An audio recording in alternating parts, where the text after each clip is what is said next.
Hello and welcome to the Geeky Brummie podcast, Year 10, Issue 1, or Episode 248 of the podcast.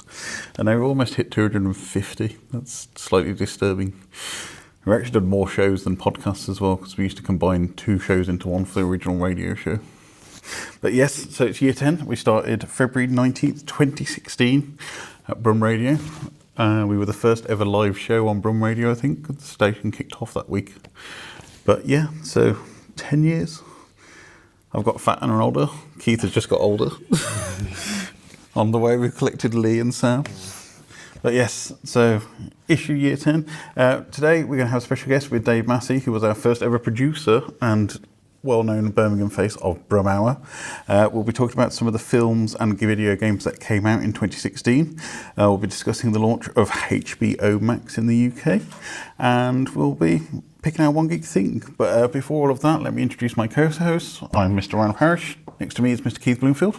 Hello, everybody. And over on table 2 is Mr. Leigh Price and Hello. Mr. Sam Edwards. Hello.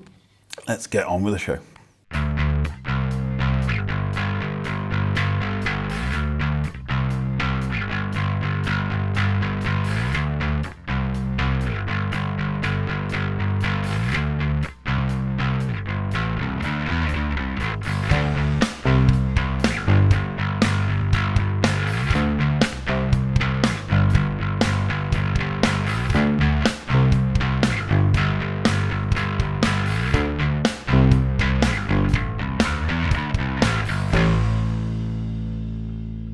Welcome back, Dave. It's been a while since we last saw you on Geeky Brummie. I know, it's been quite some time, hasn't it? Years, I believe. Yes. Yes. But yes, so if you don't know who Dave is Mr. BrumHour, aka Dave from BrumHour, you might have heard it. BrumHour is a social media enterprise started in December 2013, mostly on Twitter, but throughout the pandemic and beyond, your account's built over 30,000 followers in the Birmingham area, main collection of small businesses, freelancers, and venues in and around Birmingham for networking, and that's every Sunday at 8 p.m. Yes.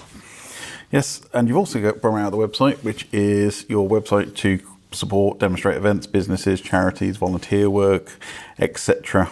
And you also focus a lot on theatre. Yes, I do. Very passionate about theatre. Yes. So do you want to tell us how BrumHour started, how you then swapped into theatre as well, and how that started? I was looking for work. I'd been working in retail for 20 years. Mm-hmm. I'd got a background experience in journalism, and I suddenly found myself in a situation where I wanted to demonstrate my skills. So I started to go on social media, create content from doing that. And that was in 2013, December of 2013. Mm-hmm. And from that, I then got invited to go out and explore the city. I started off by reviewing a steakhouse, which was my first thing. And I'm not someone that is the first person you'd ask to go and do that. Well, as long as it's not fish or seafood, you're pretty much good. Yes, I'm usually pretty good with that. And then I started to go and explore other venues around the city. I built a website from that, which is my BrumHour website, which I've had this on its second iteration, possibly its third iteration now. Mm-hmm. And that current version's been there since 2019. And it's just an opportunity to share about heritage in the city, share about content that people create themselves as well, and also draw an attention to how people can get into industries like this. Yeah, so you focus quite a lot, as you said, on the third sector, smaller businesses. So why the focus on that rather than some of the larger employers in Birmingham? A lot of the time, those larger businesses are working with each other already. They've already got those connections built up. And having something like BrumHour gives small businesses, and it's across platforms these days. It's you can go on LinkedIn and share things on LinkedIn with me, and I'll reshare them through LinkedIn as well. And it allows those small businesses and individuals the chance to just shout about themselves and not necessarily. We're from a city where people don't really big themselves up. So it gives you an opportunity to backpat someone like yourselves who are on your 10th anniversary, and really shout about and really champion those sorts of things. Awesome, thank you. And yeah, so you said you moved on to more doing theatre as well across the website. So how did the theatre element start? I actually don't recall how that started. It just sort of happened. Yeah. I had reviewed theatre in my previous job role, which was I was a student journalist. I'd done that a few times in the 90s. And then it was a skill I'd already got from that course.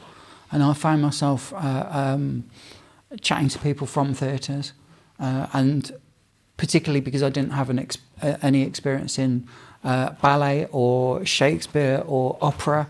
They wanted someone who was coming fresh into that to be able to come and review. So that's how I sort of began that, with zero knowledge of any of those sectors at all. Yeah. So there is a lot of theatres around Birmingham, and even in a 50-mile radius if you think about things like Stratford-upon-Avon, Wolverhampton, Coventry, etc. So what kind of theatres do you usually cover? I cover the probably 5 theatres in Birmingham, but the main 3, the Hippodrome, the Rep and the Alex, those are the ones I tend to go to most of the time. They have homegrown and touring productions.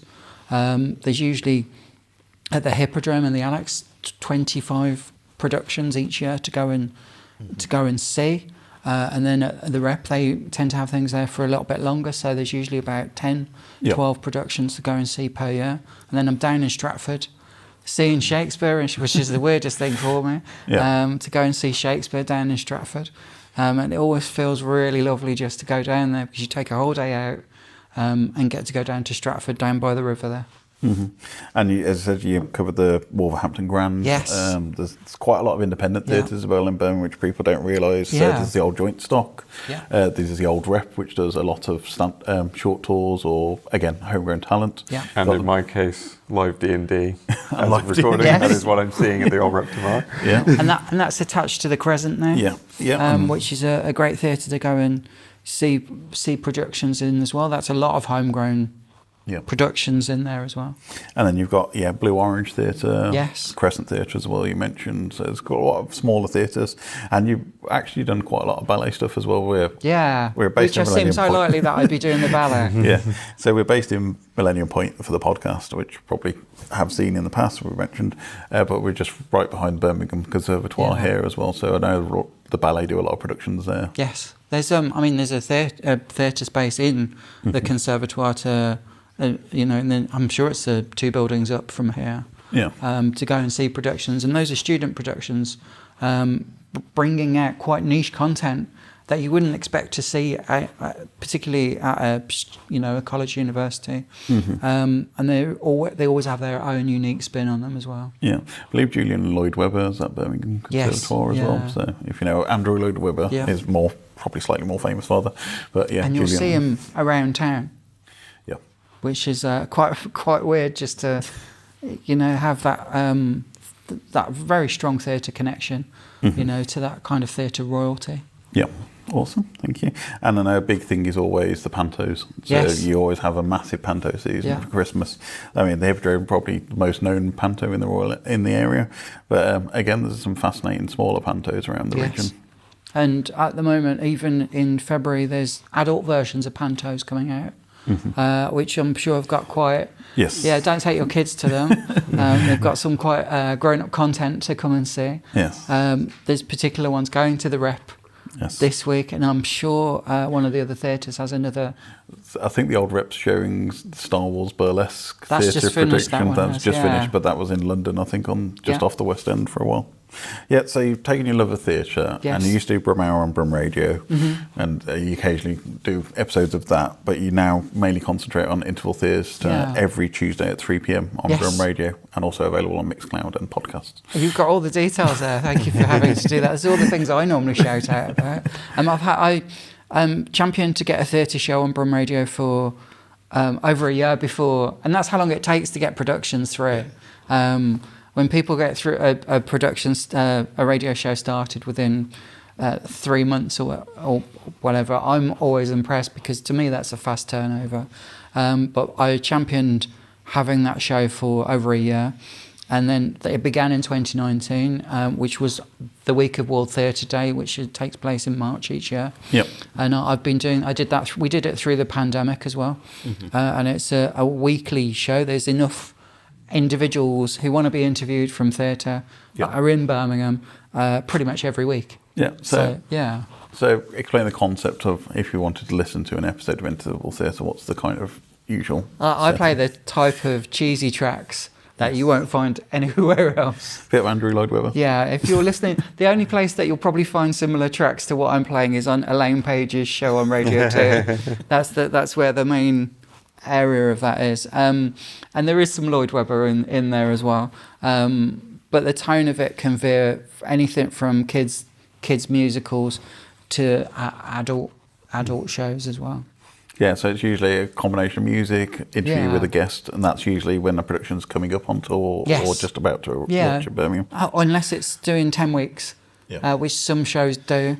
Peter Pan's coming to Birmingham as a homegrown production at the Rep this Christmas. Look, December of 2026. Yeah. And that's not even a panto. Yeah. That's going to be just a stage show play. That's just there for 8 weeks. Yeah. So you're going to have that situation where there's going to be music that's homegrown from that show, and I'll play that on my on Interval Theatre as well. Awesome, thank you. And on your latest episode, you spoke to David Sturzaker and Jaden Hanley. Yeah. So that's on a tour of Dear England, which is coming to the Hippodrome. So do you want to tell us about how that interview? How that went? I went down to Milton Keynes to do that, and it's quite weird because you're put on a train with people from a Birmingham theatre. You go down, you see a show, and then the people from the show then come and speak to you. In part of the theatre, you get 10 minutes with each of them just to find out what they're doing. These guys all have Birmingham connections. So David, he used to be on BBC Doctors. Jaden, he grew up in Solihull. So they all had those connections. And then I interviewed Samantha Womack, who's in that production as well. Yep. And that she's spent Christmases in Birmingham from the Panto as well. So they've all got those strong connections when they're looking for that angle, but it isn't necessary to have a Birmingham angle. In the interviews, they can come and explore Birmingham for the first time as well. Mm-hmm. So why such a focus on theatre? Is it because pretty much every performance is unique or different? I wanted to prove that someone with my working class background could go and do something like that. And that was what drove me to go into that industry in the first place, because I was somebody that couldn't sing, couldn't dance, and can't act. And being desperate to grow up into theatre and do something in theatre, to find a niche and have that niche carved out, where I'm interviewing people, I'm always surprised that I'm in that scope of doing that. And it's something that if you don't think you've got the skills in one place, you'll find a skill to get yourself into that environment. Yeah. And it's not just the people front of stage as well. I know you focus a lot on the front of stage, but there's a lot of people who work in the back of stage of theatre, and you always highlight that as well on Interval Theatre. So you want to tell us a little bit more about the roles that you speak to? Yeah, I'm working my way through interviewing everybody at Birmingham Royal Ballet. So I've interviewed everybody from education department to digital content creation. My most recent interview was with Isabella, who she works in the costume department. She builds the costumes. She is a costume creator, and just going into that department and seeing what it's like to have all that costuming all around the back of the theatre is just amazing, just to see that, and the detailing and the embroidery in it, and to have it really close to see it, and then to see it on the stage 2 weeks later, and the things they were highlighting, the fact you can be at the back of the theatre and see the detailing in those costumes and the light hitting and it's sparkling at the right moment. Yeah. It's really important to do. Yeah, I mean, there's always a great opportunity with Birmingham Heritage Week where you can usually go and explore the back of theatres. They'll show you where the dressing rooms are, they'll show you where the costuming departments are, so it's always a really good one. I think that happens every year around September, so. And you can get on tours of theatres through the year. The Old Rep does tours throughout the year. The Alexandra does a ghost tour that you can go to. And if you are someone that has an affinity with ghost tours, you probably will enjoy that, because it is a little bit spooky in the dark. That tour is usually at 10:30 at night after a production. So they'll have something like 222 Ghost Story there, or something that has ghosts as the theme, and then they'll do a ghost tour of that. The Hippodrome's theatre tour is less haunted. So you go to the theatre. Less interesting. Yeah, you go there, and that one's just a heritage experience to go and see. But they all do this. And if you go to the Rep for theirs, you go down into the costume department in the belly of the building. And that's really exciting if that is your sort of scope to go to. Yeah. Awesome, thank you. So if people wanted to get into theatre in Birmingham and beyond, how would you recommend getting into it? I think people just need the determination for a start. It is a lot of hard work. It is a ongoing thing. You have to be able to take time for it every single week, just like creating podcasts like for yourselves. You've got to be able to appreciate how much time and effort and energy it's going to take to get into it. But determination will get you there. That's the first battle, I think, for doing it. Awesome, thank you. So how about yourself? So it's been, as I said, a few years since we last caught up with you. I think it was pre-pandemic. So I can imagine that was a massive change for you, for BrumHour, and just in general for your content. So how's it been over the last few years? It's the environment on social media has changed considerably. And we're now in this position where I can share content just on the touch of a button on Instagram. I can do the same on LinkedIn, and it gives me a chance to, again, draw to that Birmingham voice, that idea of heritage versus industry versus culture. There's always that opportunity to just build and share that content through it. And people send me things a lot as well. There's a lot of things that I get sent, and some of them are on brand for what I do, and others are a little less on the brand. But it's always interesting to see what people think I might share. In terms of content and in terms of being excited about what's going on in the city. Yeah. And you're still with our lovely old friends at Brum Radio. Yes. So do you want to hear what's happening at Brum Radio nowadays? What's happening? We're always looking for... Which angle do you want to hear? Do you want to hear me talk about the... I'm always looking for volunteers. I was going to say, you also manage the volunteers for the station. People tend to stay with us for about 18 months. Yep. And then they realise they can go and get paid for what they've learned with us, which is a brilliant thing, because it's really empowering to people that come to us. And it gives people the skills that they wouldn't necessarily have picked up in any other environment. We also have shows that tend to be around about 2 years with us. Yep. And you go through a topic that you can't get anywhere else. The whole point of how your podcast started was because you wouldn't be able to make Geeky Brummie anywhere else in terms of getting that voice out there. And then the types of shows that we have, they have that unique voice to them, even 10 years later, which is wonderful just to have. Oh, thank you. So if you want to find you on social media, you're not just on Twitter where you originally started BrumHour from, but you have expanded out on Twitter. Yes. So do you want to tell us where you found it? You can find me on X at BrumHour. You can find me on LinkedIn. I'm on Instagram. Those are the main sort of ones I'm at the moment. I do have profiles on other platforms, but I'm not necessarily using them at the moment. You sort of, social media is such a fluid environment to be in, and moving forward into those spaces with ease is what it's all about. I'm still not going to TikTok. I'm still not taking TikTok trends. It wasn't for me. Learning to dance on TikTok was not something I was going to be doing. But yeah, you can find me on all those at BrumHour. And BrumHour.co.uk for your longer form theatre reviews. And if people want to get in contact and share things about Birmingham, and how will they get in contact? Was it DM on Instagram or? I can be instant messaged on any platform you can find me on.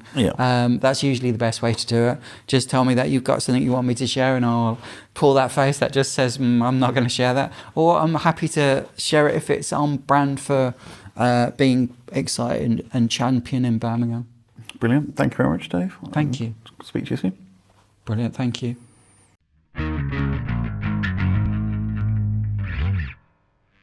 So, as it's our 10th year anniversary, I thought we'd look back at 10 years ago and see what was coming out in the cinema. And So 10 years ago was 1996, right? yeah, 1996, yeah. But yeah, so we're looking at the stuff that came out in 2016, but I thought we'd do a bit on films, a bit on video games, and probably next issue look back to some of the comics and TV highlights of 2016. So we picked 3 films, and the common thread is they're all now on Disney+. Which is... Remember when we used to have separate media companies? There was more than 2 or 3, but yes. So we thought we'd pick out 3 films, and I'm going to hand over to Sam, and Sam's going to lead on this a little bit, because we're talking about 3 films which are now streaming on Disney+, if you want to watch them. Yes. So to start with, I think we're going with Rogue One, which was directed by Gareth Edwards, starring Felicity Jones, Diego Luna, Ben Mendelsohn, Alan Tudyk, who has since become a bit of a kind of Disney stalwart, but we'll come to that in a bit.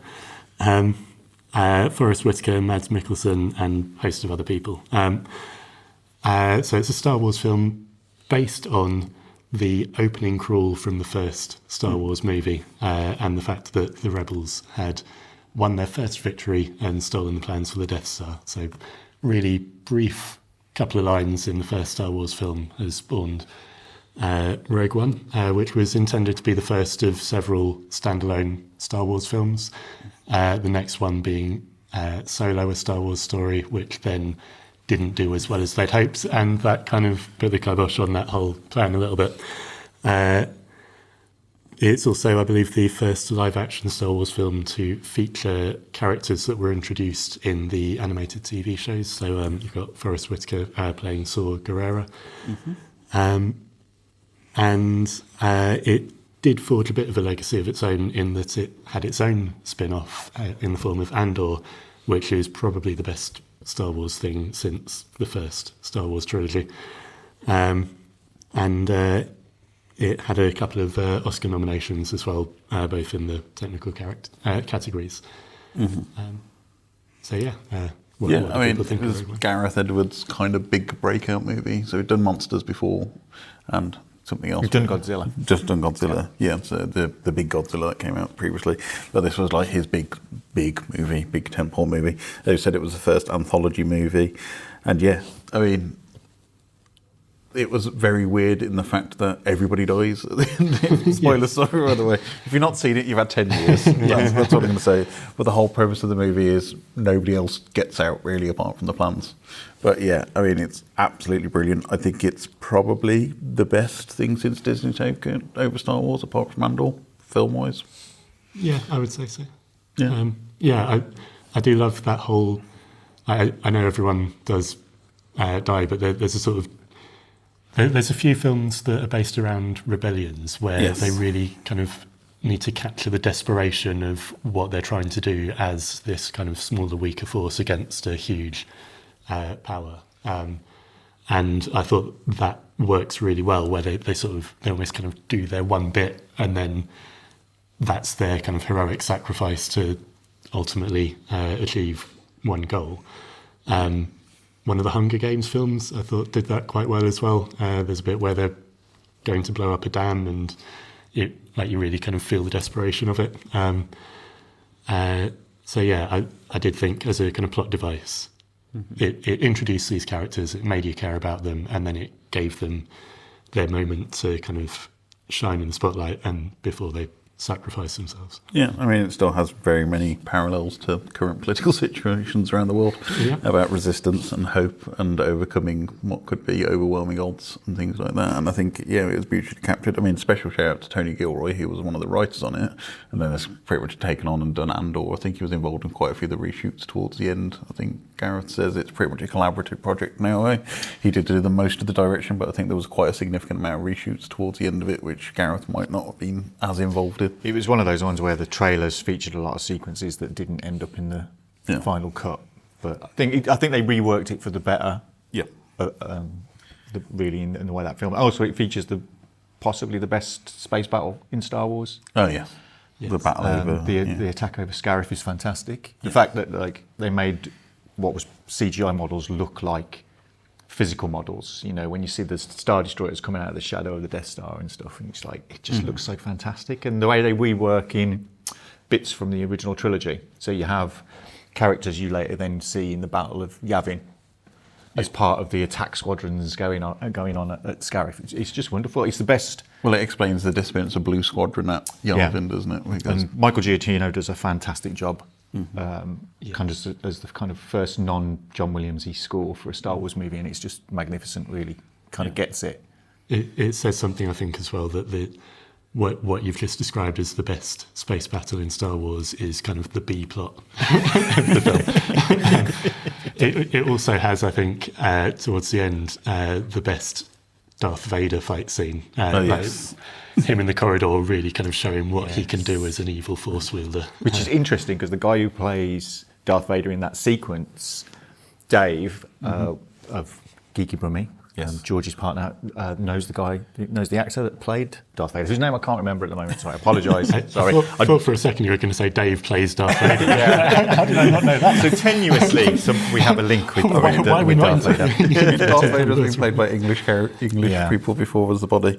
But yeah, I mean, special shout out to Ben Mendelsohn. He's probably a lot of people's introduction to Ben Mendelsohn as an actor. He'd been in quite a lot of stuff before it, but his role as director Krennic is one of the most believable and nasty people that you see in the Empire. He's like fully on, like, this is what you expect the Empire to be. This man is fully in the machinations, and he's there empire building for himself inside. He's one of those people who wants to be credited. He wants to be shown he's the person behind it, and none of that actually comes into Star Wars because it's all about Grand Moff Tarkin, and you see this whole climb for power, and he was grasping, and then the decline afterwards, where he's not even mentioned.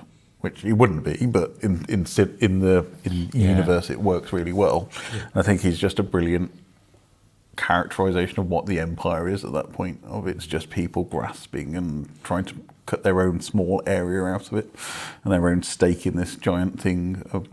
It's all about that, and it comes so much great, as I said, mentioned in Andor, to a head when you have that final scene of him at the ISB interrogating, and they all know that's him running off to Scarif then to try and stop it going on, because we know the plans are being stolen. But it's that whole building just makes it such a great thing. And I think Andor and this is now a companion piece. You could probably watch season 2 of Andor, the final 2 episodes, and then jump straight into Rogue One, and it's just a nice big 4-hour long movie, basically. I think I pretty much did do that when Andor finished. And it felt weird because the pacing of at the beginning of Rogue One just feels so quick compared to the build-up you've just had from Andor. But yeah, it absolutely works. Yeah. I mean, yeah, and I said it introduces quite a few characters. So we see, I think, Chopper pops up from Rebels, if you've seen him. He often runs around Yavin 4. You hear Captain Syndulla over the microphone, again back to Rebels, and then he's mentioned Saw Gerrera from Clone Wars. So it really helped integrate what had been quite disparate parts of the animated universe and the live-action Star Wars universe together. Yeah, so I think if you've not watched it yet, you are missing out on some of the best new Star Wars. Yeah, and if you've not watched it yet, watch Andor and then watch Rogue One. Yes. Just to really fully appreciate it. Not the other way around, watch Andor now, Rogue One, yeah. So next film? So next up we've got Deadpool, directed by Tim Miller and starring, of course, Ryan Reynolds, plus Morena Baccarin, Ed Skrein, TJ Miller, Gina Carano, and Brianna Hildebrand. Mm-hmm. So this was, obviously, Ryan Reynolds played Deadpool in Wolverine, which is another one where... Nobody talks about X-Men Origins. They planned to do the anthology thing and it didn't quite work out for as long as they thought. That movie doesn't exist. But he was actually well received enough within Wolverine for Fox to greenlight Deadpool fairly early on. Yeah. But it then fell into development hell for a number of reasons. I think Ryan Reynolds' turn as the Green Lantern didn't help his superhero reputation at that point. No, and also the fact that they were very keen to have Deadpool as an R-rated film, as it should be based on how graphic the comic book can be, which Fox wasn't particularly comfortable with until they finally gave them just enough money to do some test footage, which It was all done in CGI, but Ryan Reynolds voiced Deadpool. Fox still weren't quite comfortable at that point, but then it got leaked. Somehow. Yes, mysteriously. Mysteriously, just before Comic-Con, I believe. Ryan Reynolds knows nothing about it. Absolutely not. But the public absolutely went mad for it as soon as it came out, and that was what finally persuaded Fox to let them make the film in the way they wanted. And it was phenomenally successful. It was the most successful R-rated movie up to that point. Paved the way for things like Logan, which came shortly afterwards, and obviously spawned a couple of sequels. So you had Deadpool 2 in 2018 and Deadpool and Logan in 2024, which ultimately kind of closed the book on the Fox Marvel kind of franchise. So yeah, what do we think of Deadpool? Yeah, I mean, as I said, 78 award nominations, 29 wins. It won Best Movie at the Critics' Choice Awards, the Golden Globes, the MTV Movie Awards, People's Choice Awards, Tina Choice Awards, and the Empire Magazine Awards. So I think most people liked it. But Yeah. But yeah, I mean, I appreciate Leigh is not a fan of superheroes, and Lee's watched it more than anybody. Fourth wall breaking superheroes, probably even like that's the worst thing for you, I suppose.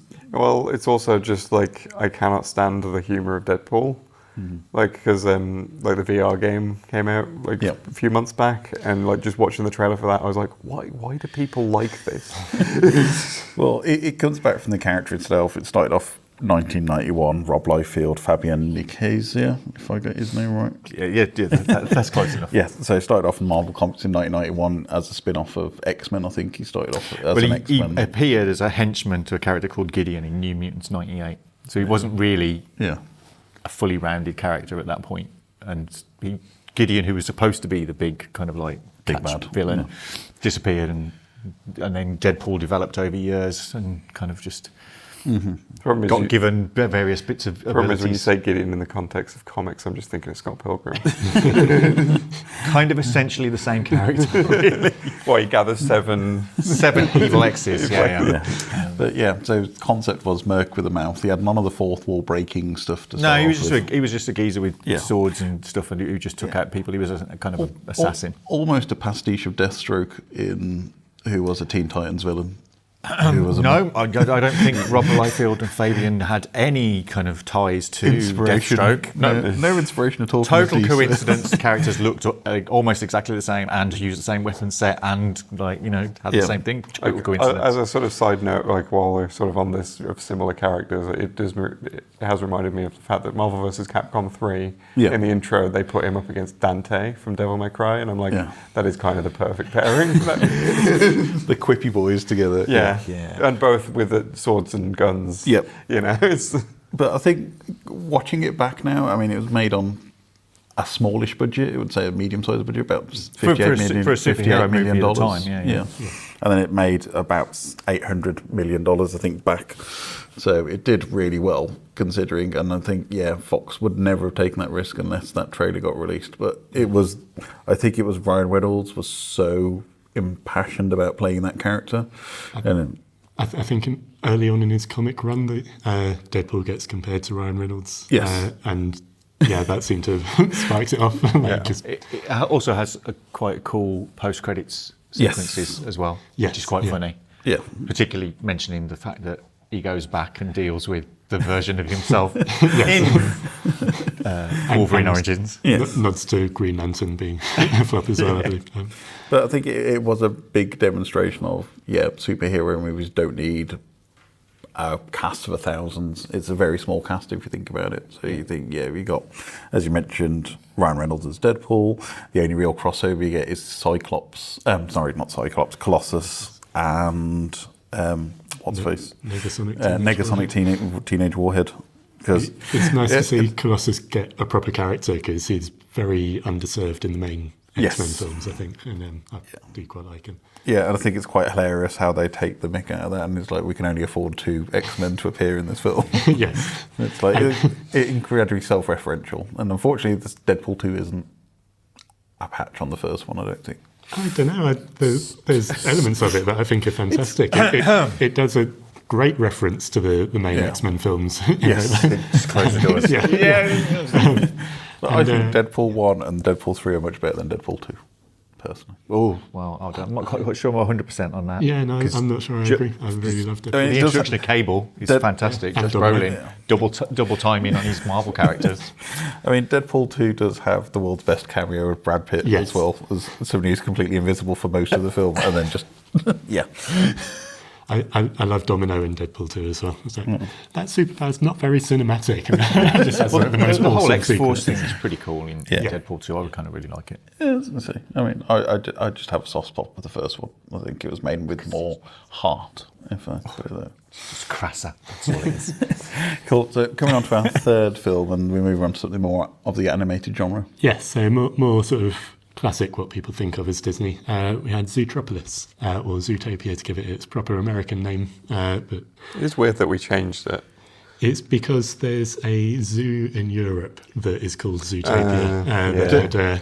Everybody has to explain that because nobody's ever heard of it. So it's like we changed the name just to avoid it being confused with somewhere nobody knows about. But to be fair, I know about it now. I wouldn't have known about it otherwise. Starring Jennifer Goodwin, Patrick Bateman, Idris Elba, Jenny Slate, J.K. Simmons, plus appearances from Octavia Spencer, Bonnie Hunt, Tommy Chong, Shakira, and Alan Tudyk, who, as I mentioned earlier, has had a career part of various levels in most Disney films since, I think, Frozen. And he's actually got quite a nice kind of nod to that in here, because in Frozen he plays a character called Duke Weselton, and they make fun of him by calling him Duke Weaselton. In Zootopia, he's a weasel called Weaselton, and people keep calling him Weselton. He also plays the chicken in Moana. He does indeed, yes. So it's set in an anthropomorphic world in a city that's divided by habitats, populated by animals. It's got loads of excellent animal puns and little background jokes and nods to what people think of when they think of those animals. So there's a brilliant bit where the DMV is run entirely by sloths who are incapable of moving I use quickly. that GIF so many times at work. It's brilliant. It spawned a sequel that came out last year, which was also phenomenally successful. So the first Zootropolis made over $1 billion at the box office. The sequel has made just over 1.8 billion and is now the 9th best-selling film of all time. Zootropolis won the Best Animated Feature at the Oscars. Zootropolis 2 has been nominated for it this year, although probably not going to win because of K-pop Demon Hunters being such a big thing. One thing I thought might be quite fun for this one would be if I mentioned the animal puns. There's a couple of bits in particular where Judy Hopps, the main character, is cycling through some artists on her iPhone. And also Duke Weaselton has a load of bootleg Disney DVDs.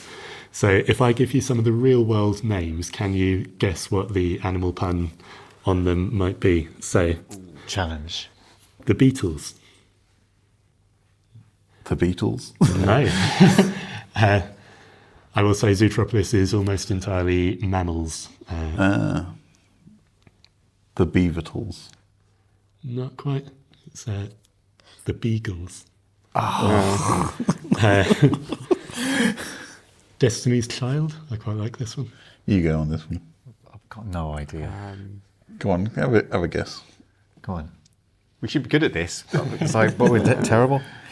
Destiny's Child. Destiny's Child. Destiny's Child. No. Any clues? Think more, like less of a pun, more of a play on words. Oh, we're not going to get it. No. It's Destiny's Cub. Oh yeah. Okay. Fleetwood Mac. These are harder than they should be, aren't they? Sorry, this segment is not going to be really successful as I thought it would be. So it's Fleetwood Yak. Oh. Moana. Moana.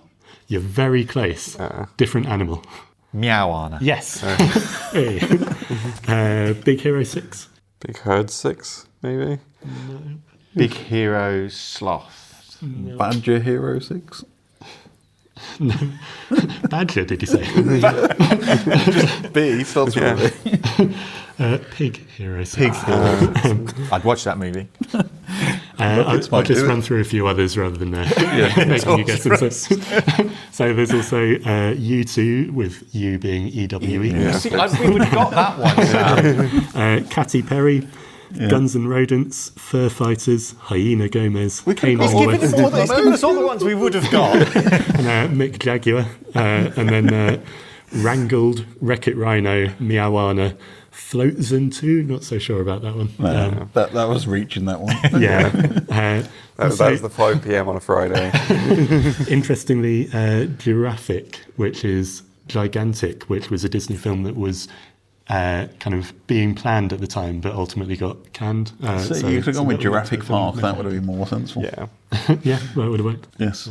But yeah, I mean, it was off a string of big hits from the Disney Animation Studio at this point. So it said Frozen, Big Hero 6, quite a few bigger Disney films. And it kind of went off a little bit, and then we went into the whole remake live action territory. But they seem to be focusing back more on animation now. Yeah, so there was also Moana came out later on in 2016, which was huge and one of the best ones I think of that period. But they were on a really good run ever since Princess and the Frog and Tangled in particular. It was John Lasseter, I believe, had just taken over as creative controller, who's not as well liked now as he was at the time for good reasons. But did do a fantastic job of reviving the main kind of Disney animation kind of branch. Who's taking that kind of Pixar sensibility back to Disney? Well, it's quite weird because Pixar were having a bit of a, not slump because they had Finding Dory, but there was Good Dinosaur and a few flops around the same time. But like, I know that like it was his obsession with Japanese media that led to AKB48 being in Wreck-It Ralph. And I was just like, okay, yeah, like the fact that I only know about this band because I went to Japan, the fact that they ended up in a Disney movie was bizarre, but... No, but yeah, thanks, Sam. 3 good films that we believe were all worth watching, all on Disney+. And we'll probably come back and pick some films later in the year.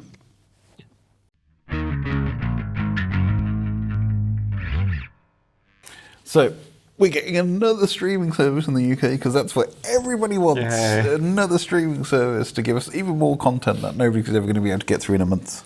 But it's HBO Max, and we discussed about this in the last episode before Christmas of, is it going to actually come to the UK? It's the whole Warner Brothers Discovery cluster sale thing. But yeah, so HBO Max, Keith, you've been looking into this?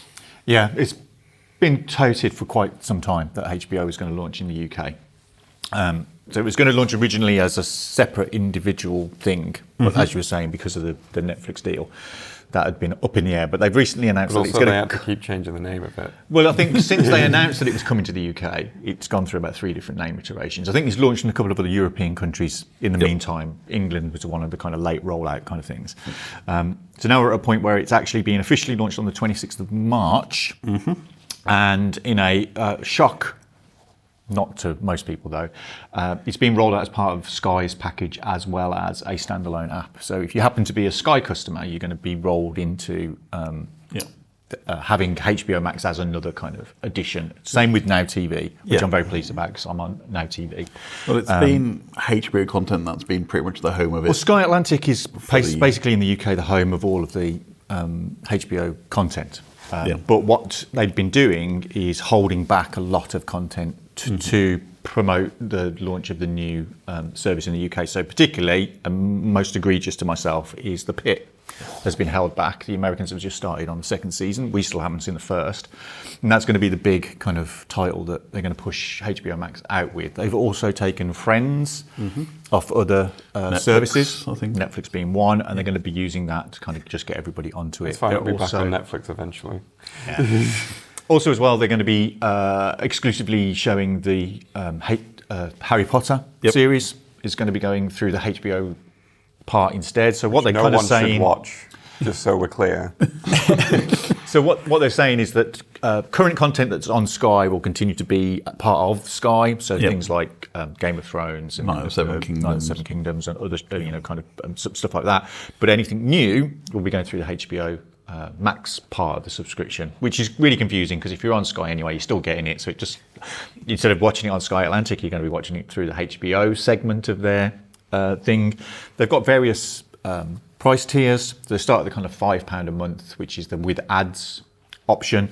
It'll then go up to I think it's about a tenner, and you get less ads, and you then start to get like more streaming opportunities. You can have it on 2 devices. You get slightly better sound, and then if you pay a ridiculous £15 a month or whatever it is, you get Dolby Atmos and no ads or whatever it is. I think because I have Boost on Now TV, I get the no ads one, which is great, and so I'm going to be watching all of the Pit at the time. And you've also got the films. They're bringing films and their sports channel, which is I think TNT Sports. TNT Sports. The one I mentioned as well on the basic with ads version, which is the £5 one. You don't get all the movies either. So it's you get the non kind of Sky Cinema. I think some stuff goes through Sky Cinema. Some stuff will be going. So I think can't remember what some of the big releases that they've touted for being. Superman, I think, is the big one. Superman, I think, is one. Yeah. So it's tricky for a lot of people because it's like there is stuff on there that you want to watch. There was stuff that was previous places that they've now pulled back.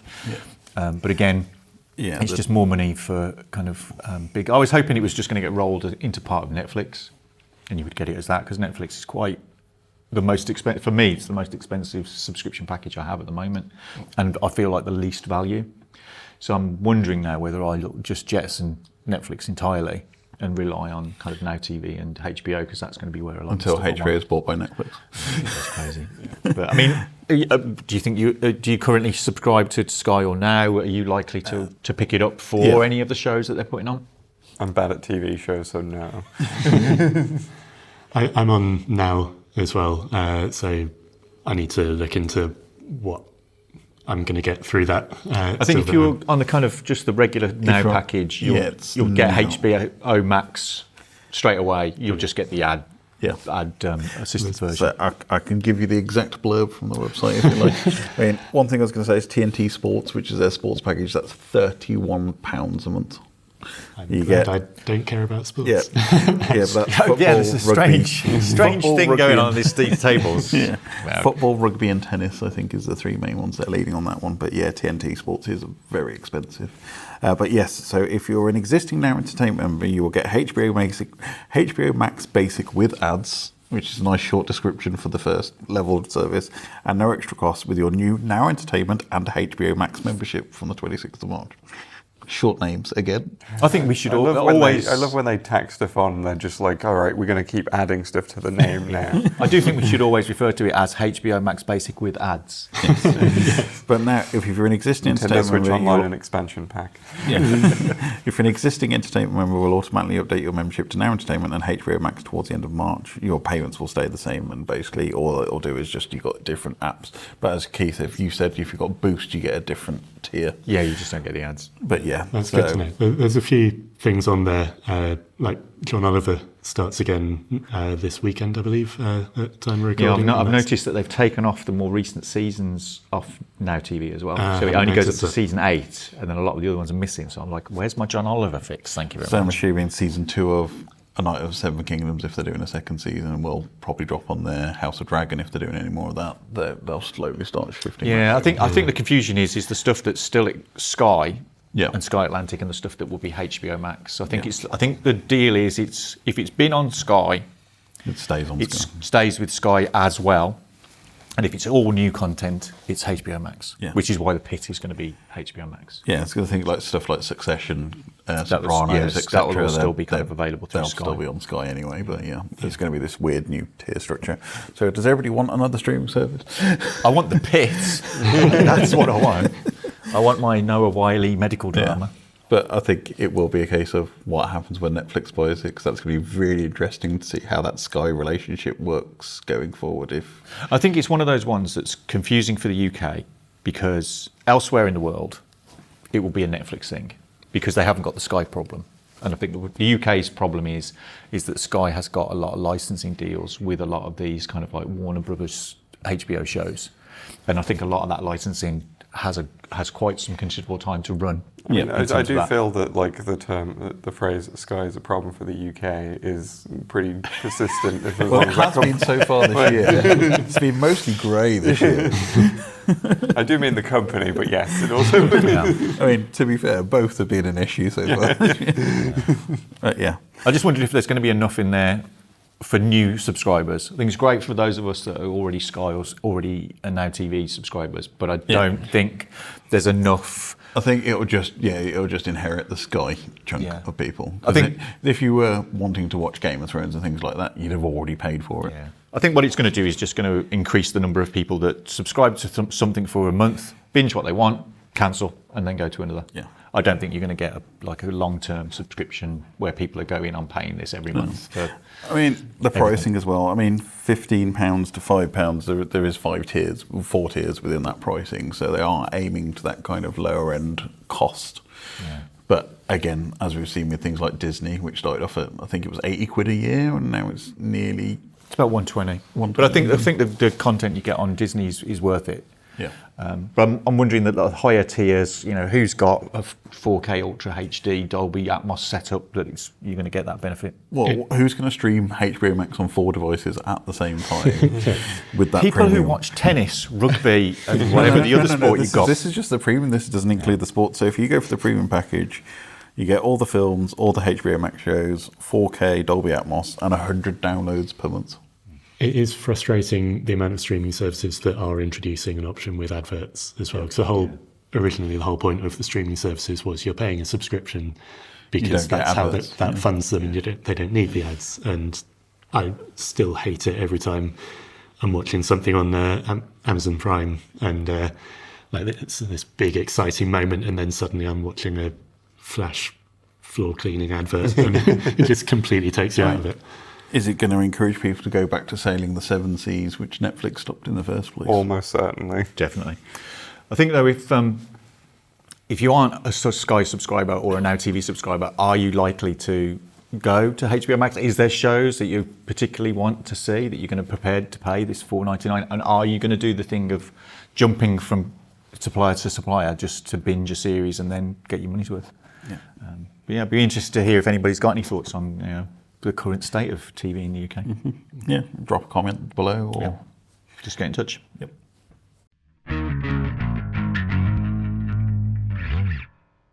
So another look back segment, similar to the films we just did. We'll be looking back to some of the rather larger video games of 2016 and look at their impact and see if people are still interested today in these titles or if they can even play them.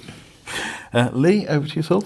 Okay, so I sort of was looking over what came out in 2016, and there's actually a surprising amount of stuff that came up. We've got Stardew Valley, Inside, Doom 2016, Persona 5 released in Japan, although not in the UK, Dishonored 2, Titanfall 2, Firewatch, No Man's Sky launched in 2016.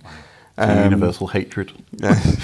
Well, it's improved over the last 10 years. So, Hitman came out in 2016, which became like the 3 games that all kind of merged together, and then won them the contract to do James Bond. Yep. And then but I sort of picked out 3 that I felt were sort of the bigger titles. The first one I'm going to talk about is Uncharted 4, A Thief's End. Which Keith, before the segment, said something kind of rude. Sounds filthy. It is not, Keith. I've never thought about that. It's like, is this a Leisure Suit Larry kind of game? It's like, all I'm thinking is now just Drake in Uncharted 2 saying it is an ass worth saving. So. But yes, it's called this because it was the end of Nathan Drake's story. So yes, it is. It's Was there a bell involved? Sorry. There is a clock tower, and I think there is a bell in that. So just anyway. Anyway, the point is that this is one of my favourite games ever. Yes. If you've on my YouTube channel, like at the end of the last decade, I did like my favourite games of the decade. Uncharted 4 is at 2. So if you want to know how much I like that game. But yeah, like I said, it was sort of like the culmination of Nathan Drake story. They'd had the trilogy on the PS3. This was like the PS4 sequel to all of that, and it sort of kind of brought his story to a close. You know, it had a lot of big action set pieces that you'd sort of expect from Uncharted. You had the jeep chase through Madagascar. You had like the clock tower that I just mentioned, where you climb all the way up and then it all collapses down because, of course, it does, because it's Nathan Drake and he can't leave a place without destroying it in the process. So it ends the bell. Yeah, or the bell's end. And obviously very sort of piratey themed as well, because it's all about sort of chasing Libertalia, which was sort of the pirate utopia that didn't turn out to be much of a utopia in the end.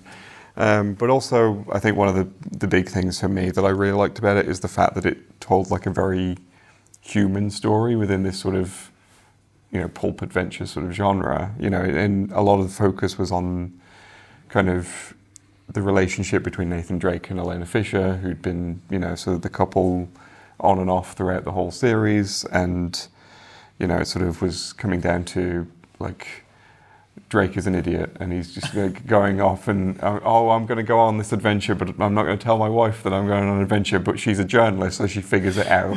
You know, it's like... Yeah, it's this whole thing about his brother, I think, is the main plot. Yeah, his brother who was retconned in, just so they could give Troy Baker a role. But yeah, like, but they made it work, like, you know.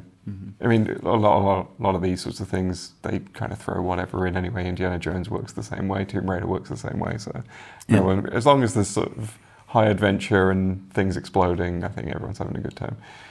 Yeah, I think it was one of the PS4's most popular ever games. I believe so, yes. I think 80 million copies. Yeah, because it's one of Sony's like big franchises anyway. So, which is why you get people to this day saying like, "Oh, where's Uncharted 5?" I'm like, they ended the story. But you can play it on Windows, which is one of the few PlayStation games that has made its way over. Yeah, they brought the Legacy of Thieves collection, I think it was called. And it was that and the Lost Legacy spin-off that they did sort of after it, which starred Chloe Fraser. And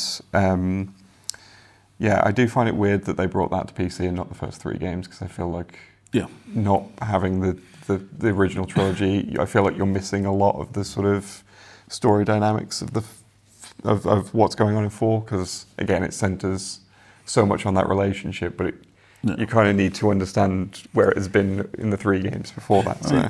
It does feel weird that I appreciate the story ended that 10 years on and no sequel, prequel, sidequel. There's enough characters that they could probably I think the main sort of directions they could have taken it in is following up The Lost Legacy and doing more games with Chloe. There is another option they can do, but it is a massive spoiler.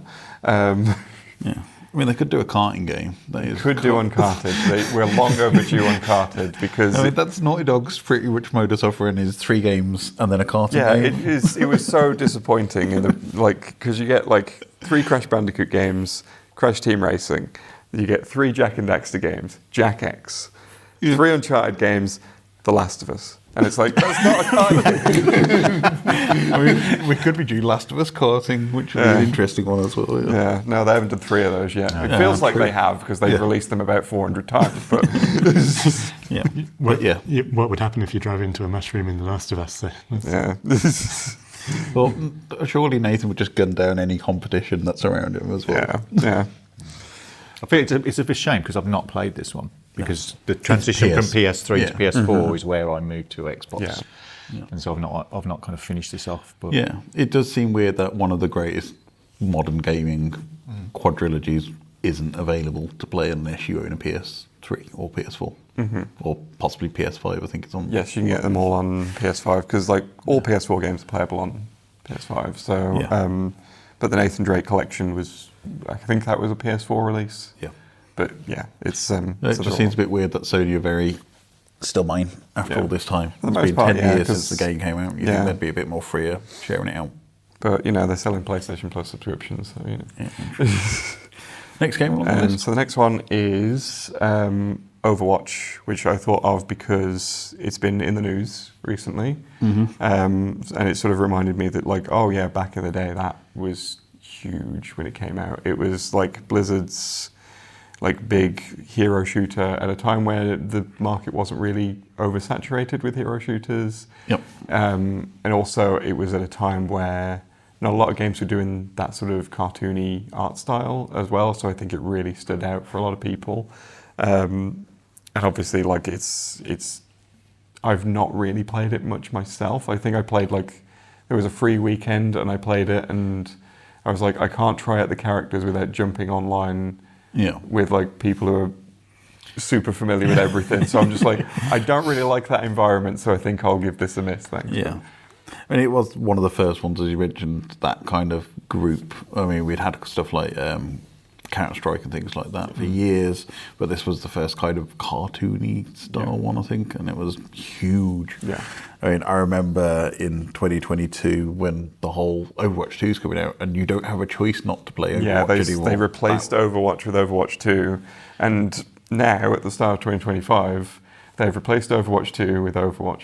Yes, they've just taken the 2 off the end and put it in their back pocket and pretend that nobody remembers the original Overwatch. It's basically this is the big apology patch where they're trying to claw back some of the goodwill because of everything that happened with the Overwatch 2 fiasco. Because I know it wasn't just the name change and forcing people onto it. I think they changed it from I think they changed the number of players in a match, and I think they changed some of the. It's all the sort of meta stuff that you get with pretty much all multiplayer games, where it's just like, unless you're super into the game, it just goes over my head. But yeah, it was one of those games as well where you got everything unlocked at the start, which is quite different to how most modern games worked at that time. It was just, you have everything, and if you want cosmetics, here's a shop.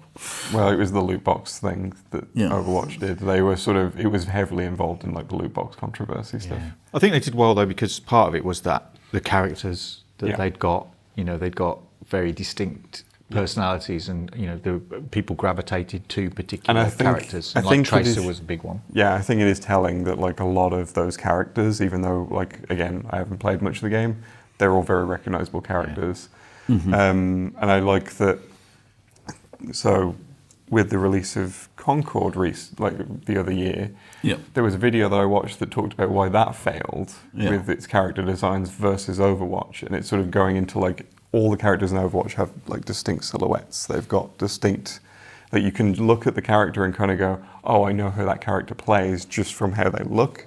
And whereas in something like Concord, it's just a bunch of visual noise that doesn't really tell you anything. And I think it's the strength of those characters, and it's the strength of just the gameplay and the fact that it sort of landed when it did. I think it sort of really jumped in at the right time. Yeah. And people are still playing it, and it's still doing well. And let's see if this has brought people back. Well, looking at High Guard, which is a synonym of Overwatch. If you think about high and over and guard and watch, that's not really come out to all guns blazing. Yeah, that's been a whole thing, because I think they were planning on doing it as a shadow drop. Yeah. But then Jeff Keighley liked it so much, he was like, oh, I want to put it at the Game Awards, and I'm going to put it as the last one. And it sort of, people were like, well, why have you put this as the last thing? Because it just looks generic as hell. And then everybody sat there waiting for Half-Life 3, and then High Guard pops up. Yeah, and then it was we're going to spend a month not saying anything else about the game, and then just casually throw it out there. And now we're getting developers saying that it's because of all the negative attention that it garnered around it, and that's why it failed. I'm like, you had 100k players on launch, and it's dropped significantly. You're down to 5% of that. Yeah. That means that people did give it a fair shake. People did try it out, and it didn't keep people. Yeah. Well, that's the thing with Overwatch. Even with Overwatch 2 / New Overwatch, people have been playing that for 4 years now, and they're going to be pretty much. I know exactly how the meta works. I know which character I want to main. They're not probably going to want to swap. And Arc Raiders just coming out just before that, which is more of a PvE simulator where you can do PvP. If you were going to jump, you'd have probably already jumped to either Helldivers 2 or Arc Raiders. There's not enough room for so many big games. I mean, Overwatch, though, it's still ridiculously one of the largest games ever sold, I think. I think it's seventh biggest game ever sold. Part of Overwatch's popularity, though, is the fact that it kind of did stuff outside of the game. because I remember seeing lots of the kind of like story videos. Yeah. So even when I wasn't playing the game, they put out these kind of short story tales. Transmedia is the way that and they were really cool, and you kind of, like you said, it helped you identify with the characters, filled out their backstory, kind of made you feel a bit more connected. So if you were playing, you would be really kind of like, you know, the reason I'm playing is because of the type of character I want to represent me in the game. And let's not forget the game's popularity with certain other video services. Yes. Well, I was going to say, the Wikipedia description has a great line, which is, the fan community around the franchise has produced a large amount of content, including art, cosplay, fan fiction, anime-influenced music videos, internet memes, and pornography. There you go. I mean, that probably should be at the start of the sentence, and then all the other stuff, because I think like... There's a very active community. Yeah, there are stats of, like, you know, which characters get turned into this sort of media on a regular basis, and quite a lot of the names are Overwatch characters. But yeah, so it's gone through every genre, we'll put it that way. Yes. The media has gone across. So do you want to give us our final game that we're going to discuss? Yes, so the last game that I want to talk about is the game that I feel you can't talk about 2016 without bringing up Pokemon Go. Yes. Because I feel like that game just is the definition of that summer. Summer 2016 was Pokemon Go. People running around Birmingham trying to find a Snorlax, I remember. Just swathes of people. Yeah. I hit level 75 this morning. I'm still playing. 10 years, Sam. Yes.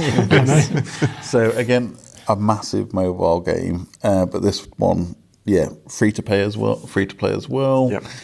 Pretty much in-app purchases for most of the stuff, but it was free to play, free to download, and with it's the biggest. I think Pokemon is still the biggest franchise of all time. It's up there, right? Revenue-wise. Yeah. So, my God, thinking it's 10 years old as well this year. Yeah. Yeah. So, who still plays actively?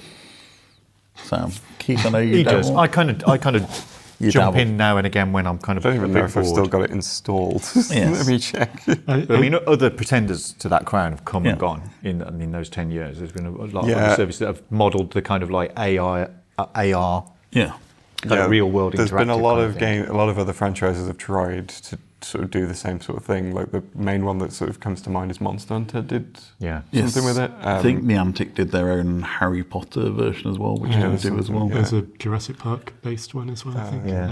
I think the biggest thing about the game was, though, because my kids had got older and had kind of fallen out of watching the kind of Pokemon stuff or whatever it is, was having played it, I got to the point where I found out that they just gave up with trying to create really cool and interesting Pokemons. It was like, it's a chair, call it Cheerio. It's an ice cream. It's a rock. Are you saying there's a problem with Klefki, the Pokemon that's made of keys? Yes.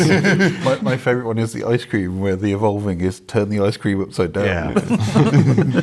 It's kind of weird. It's considering the gameplay is very lacking. Really, there's not a lot of variation. They've introduced a lot of different things you can do with it. If you want to do it, do lots of PvP battling. There's ways of doing that. If you want to walk out and do the kind of collection element, they keep releasing new Pokemon and new. Yeah, I think a lot of the sort of ongoing appeal of it, like you said, is sort of the battle stuff, which obviously is about like building up stats, and you know that's where a lot of the meta and stuff is like how do you build up your Pokemon team in a certain way. And they do change it up as well. They'll give Pokemon that have been in the meta a while different attacks or different stats and that sort of thing. Yeah, but I mean, 5 Guinness World Records, so. Most revenue grossed in the first month of a game, most downloaded mobile game, most international charts topped simultaneously for the release of a game, most international game, fastest game to gross $100 million, which was in 20 days. I thought you were going to say like 20 hours or something. Yeah, in its first 3 months, over 500 million downloads. And as of last year, $8.8 billion in revenue. The only thing I was going to quickly mention as well is, people might not know, but it was acquired by a Saudi company last year in 2025. So Niantic, who were the creators. By Scopely, I think. Scopely, yes. $3.5 billion acquisition of Niantic, which, considering the only game they'd done pretty much before Pokemon Go was what was it called? It's like an incursion game, but they basically just ripped all of the data from that game and slapped Pokemon over the top of it. It's basically exactly the same game, but it's not got Pokemon in it. And I just can't remember what it's called because it was kind of just bland. Yeah, I can't remember. But yeah, so WoW was still going, still some diehard fans out there. Yes. And even more, probably about 1,000 different Pokemon in there by now. Yeah, we started off with about 151 originally. I know that the 1,000th Pokemon is a cheese string. Yeah. If you go to Pigeon Park on a weekend, if you're ever in any doubt about whether it's still popular or not, there will be swathes of people. I do when I go to get my bus and I walk through Pigeon Park and I know exactly what you guys are doing. All the people still tethered to their battery packs and their phone. Yeah. So those were the sort of 3 of the big games, I think, for 2016. But bizarre that 2 of them people are still playing 10 years later.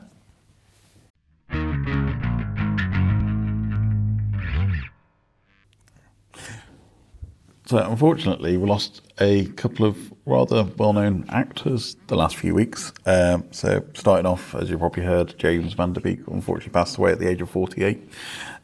Probably best known to most people as Dawson Leary in Dawson's Creek, big hit for the CW show. And kind of a massive part of his career and a massive thing in America, and still shown to this day on repeats, and one of those long-running shows which is a comfort show to many people.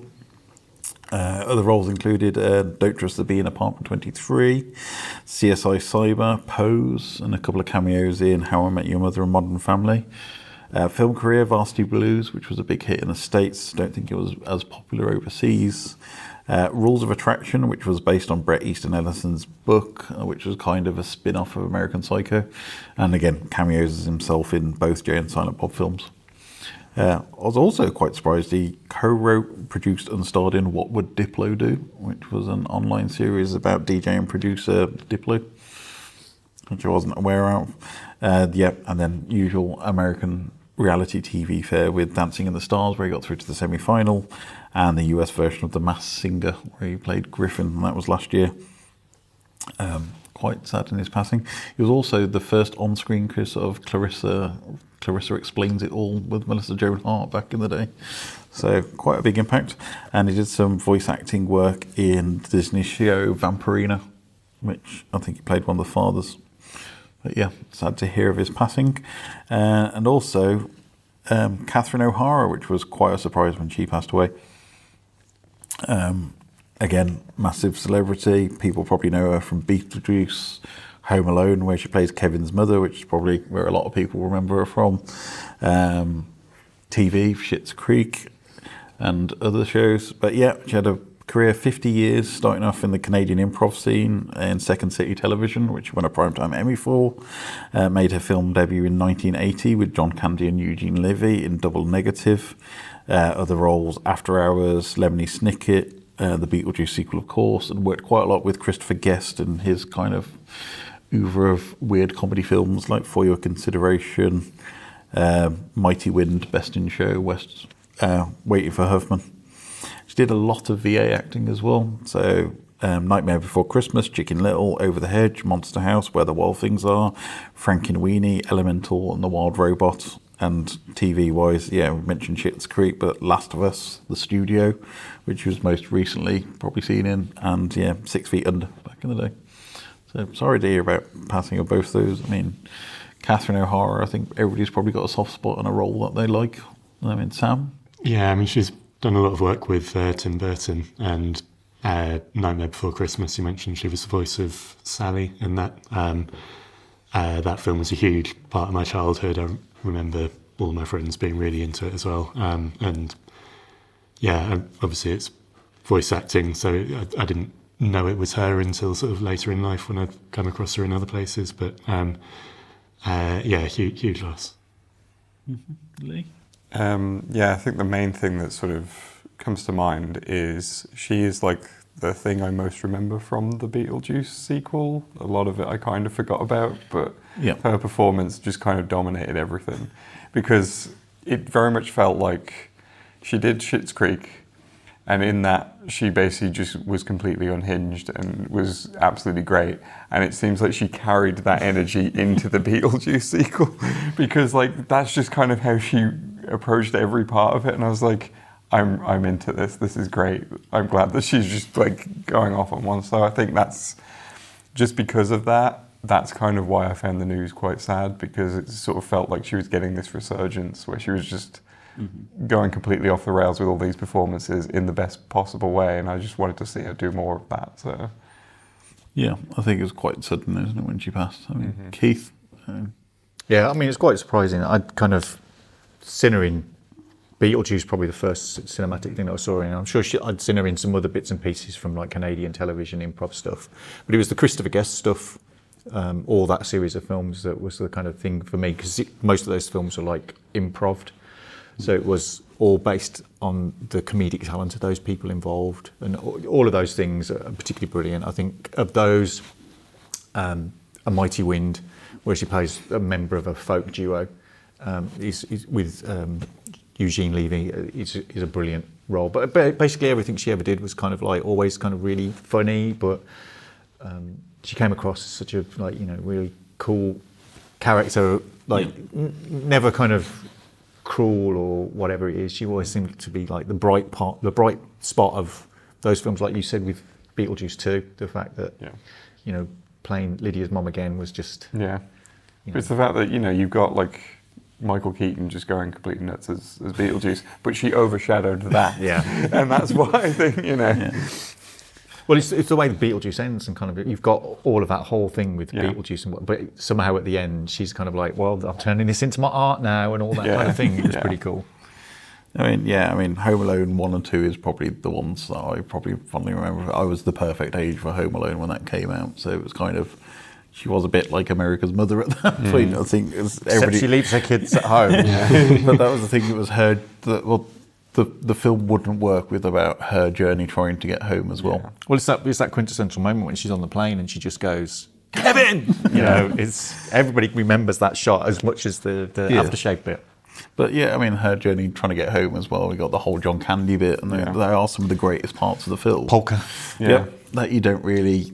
I think it, because you've got the whole slapstick comedy with Kevin, but it really grounds the movie at the same time, and it is this kind of, you forget to a certain extent that Kevin's home alone, having this ridiculous kind of battle against two inept burglars, but without her grounding that into a real story, I think it would have come across too fantastical. But I think you mentioning the John Candy bit as well, I just think the fact that she played so well off basically what was an improv performance from him.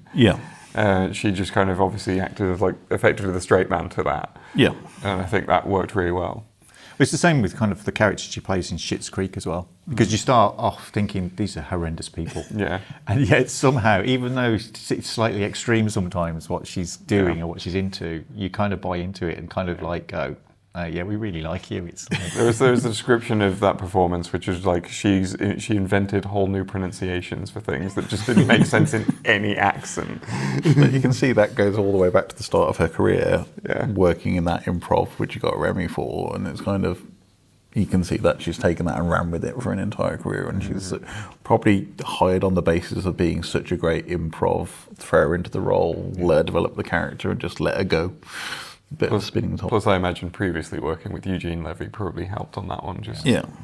Well, it's kind of, you think about how much Canadian comedy bleeds across into America, like John Candy and people like that, and especially in the 80s, there was that kind of big American comedy and SNL and that thing, and a lot of Canadians moved over at that point into Hollywood. I mean, she had a massive career as a voice actor as well, which is like not an easy thing. You know, there's a lot of actors who think they can voice act, and they can. Another one to mention on that is Where the Wild Things Are, which I really, really loved. And she's Judith, isn't she? I think so. I mean, that's a great movie. I love that movie, Spike Jonze. She brings a real warmth to what could have been a silly, well, big, fuzzy monster it's character. that kind of interaction with her and James Gandolfini as well in that movie. It's quite.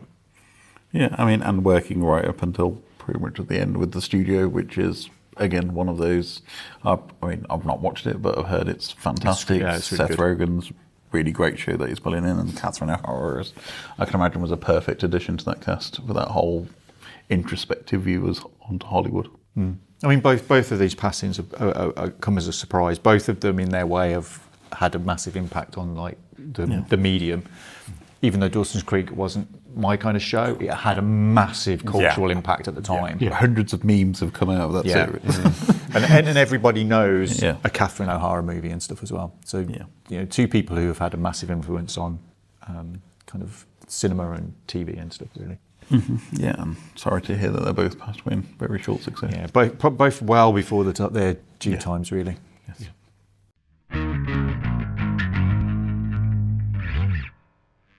So it is time for our regular segment of what thing we've been watching, viewing, listening to, playing, or otherwise engaged in on our geeky pursuits since our last recording. So I'm going to kick off with Dave, our special guest. Dave, do you want to tell us about your One Geek Thing and what you've been interested in? Yeah, thank you. My One Geek Thing is Star Trek Starfleet Academy, which launched this year in 2026. It's halfway through on Paramount. And although I haven't watched this week's episode because I keep forgetting what day they actually drop the episodes, I am halfway through the season, and it is the season 1 of this brand new show. So I believe this one is kind of a spin-off of Discovery, or it's a continuation of the Discovery future storyline. So it's about 800 years after like Next Generation, that era. So it's future, and I think it's set quite far after Discovery as well. I think Discovery's been wrapped up at this point, or is it same continuity? It's certainly a year or two after Discovery was set. It's a show that harks back to everything. Because it is so far in the future. So it has echoes of all of the other Star Trek shows within it. Some are more subtle, and then some are very obvious cameos or iterations of previous characters. And as I was saying yesterday when we were talking a little bit about this, it is the CW of Star Trek shows. Yes.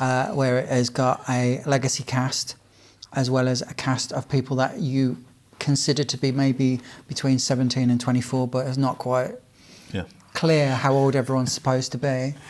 And then it's sort of focusing on individual characters in the episodes that we're getting into now. It's set at a Starfleet Academy, which is in San Francisco, but there's also a spaceship that they're on, which is also the school. And it's a bit vague as to why, because you think, well, is it on the ground? Is it in the air? It's or are they actually going anywhere? Yeah. Now I'm starting to understand why I saw someone online say it was the Final Fantasy VIII of Star Trek. Yes, it's got that.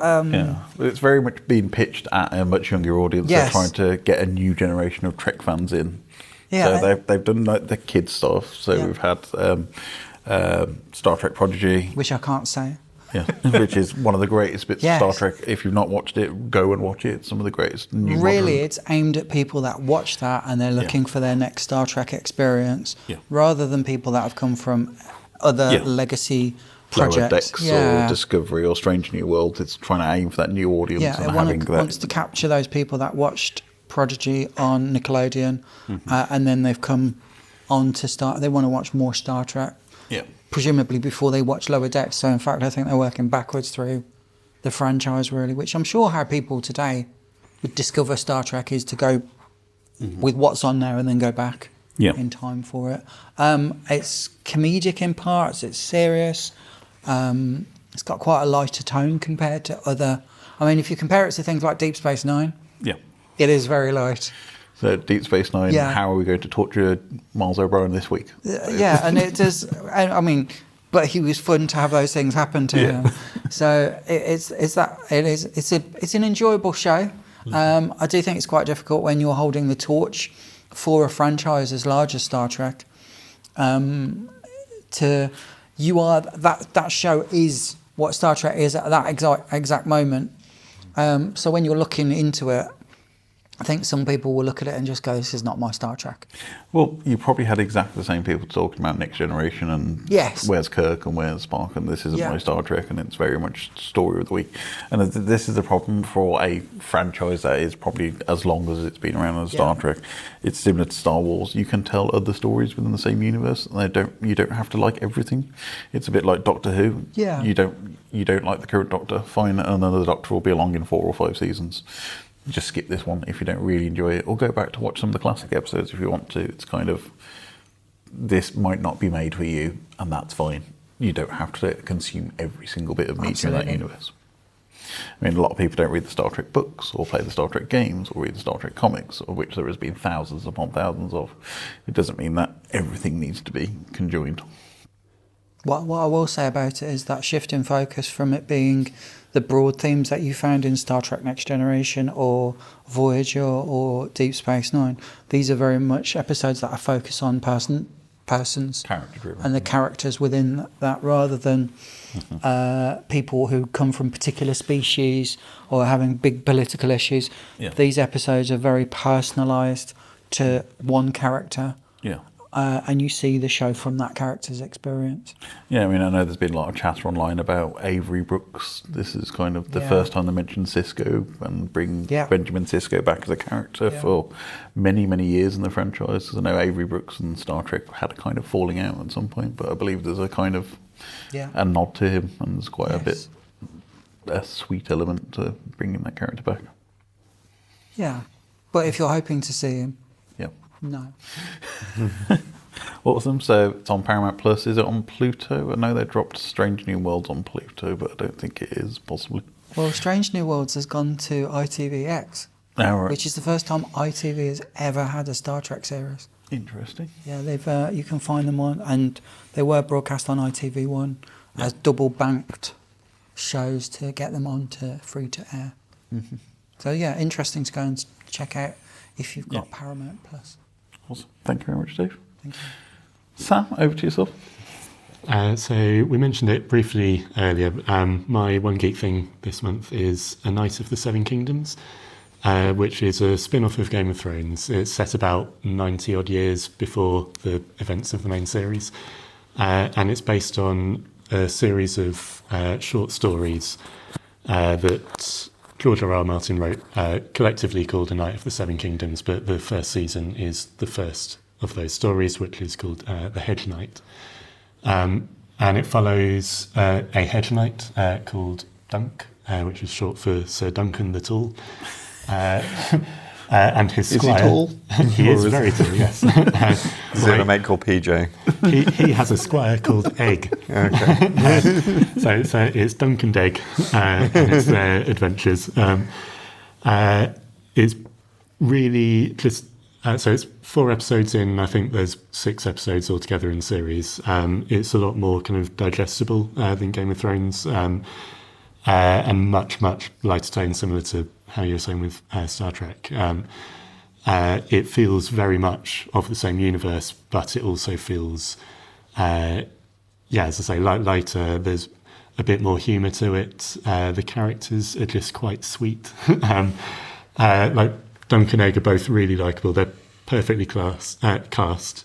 So you've got Peter Cleffy as Duncan and Dexter Sol Ansel as Egg. And Egg in particular is just the most adorable little kid. And they sort of... I won't say too much about his kind of background because they kind of reveal that a bit as the story goes on. But he doesn't have a great kind of father figure, and he kind of attaches to Dunk quite early on in a really lovely kind of almost older brother kind of way. Dunk is very physical but not very bright. Egg is a tiny little kid, but he has a good brain in him. So between them, they make a nice kind of pairing. So it's basically Master Blaster from completely forgot the name of the franchise. Mel Gibson, Australia, desert. Mad Max Beyond Thunderdome. There we go. Got there eventually. Yes. And it's also very exciting. So the story is set around a jousting tournament, So if you like things like A Knight's Tale, where it's lots of knights running at each other with long sticks, it's set in a period of Game of Thrones where it's after the original kind of run of dragons and the Targaryens have ended, but obviously before Daenerys manages to get some new ones hatched later on. So there's not really any kind of magic in the universe. It's very much more grounded. People in armor hitting each other. Fit in between House of Dragon and Game of Thrones. Yeah, and I like as well that the stories are self-contained. So Dunk and Egg are the kind of connective tissue in the books, but each story very much has a beginning and an end. George R.R. Martin does intend to write more. We'll see how he gets on with that. But, there's a lot of things he intends to write. But it's not going to have the same problem that Game of Thrones ultimately had, where it runs out of source material and they have to kind of wing it in the final episodes kind of thing. Like they can do a season for each book and they can stop it at that point. So that's on Now TV /Sky / soon to be on HBO Max UK. Yes, thoroughly recommend it. Awesome, thank you. Leigh, how about yourself? So I have been playing Ghost of Yotei, which came out obviously towards the end of last year, but I got it for Christmas, and I was like, I'm just going to put it into like my rotation of games during the week. You know, I try and sort of alternate between different things, and it ended up being the only thing I played because it's just that good. It's a sequel to Ghost of Tsushima. It's sequel to Ghost of Tsushima, and it's set, I think, 3 centuries later.